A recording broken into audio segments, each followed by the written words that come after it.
Hello, I'm Matt. This is Desiree. We're here on May 23rd, 2016. It is a Monday, as usual. We're holding hands. We are holding hands because we were talking about connection. Got a lot of great responses. Some people say it's just between two things. In the stance, those things are the leader and the follower. Talked about how you can have physical connection with your partner, you can have a visual connection, you might have an emotional connection, you can have a musical connection, and Stephen wanted a spiritual connection, so you can have that too. We talked about how connection comes from a combination of personal and partnership mechanics. We talked about a few of each type today. First thing we talked about was arm weight.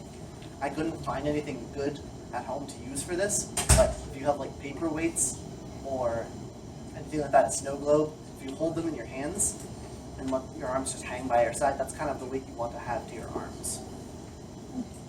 So we did some patterns like that. You guys said you noticed improvement, you found it easier to connect. Next, we talked about the distance between the partnership.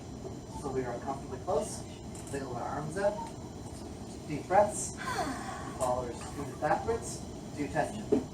Then, for a bonus bit, the followers close your eyes. Already done. And leaders took a step, so if the followers went with them, then we knew that the followers had gone back far enough. We talked about lats. So the lat muscles are these giant muscles on your back. So we use them and the small little muscle right under them to connect primarily. Also use the arm band muscles down here. If our armpits are connected, there's some muscles in that ring that all work together to really create a nice connection. Yeah. So we talked about different ways to do that. We could do the lat pull down, really try to squeeze those muscles, and then relax your arms. We can imagine we're on a beach. There's a bunch of little minions running around.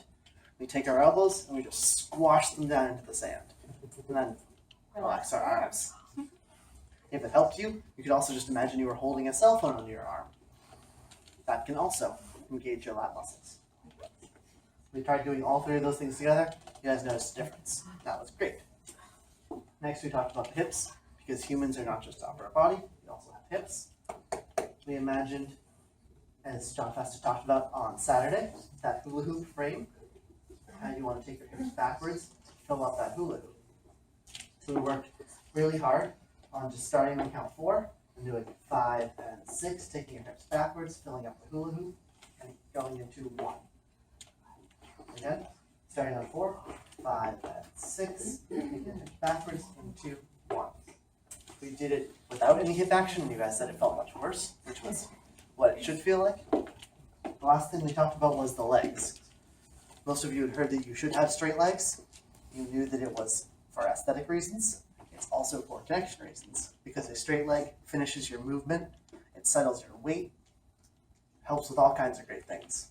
So if I'm leading entirely on bent legs, it's not as clear as if my legs are straight and I'm really finishing the movement. It also gives me more confidence that my leader has his or her own weight so that I then can move with fluidity instead of timidity.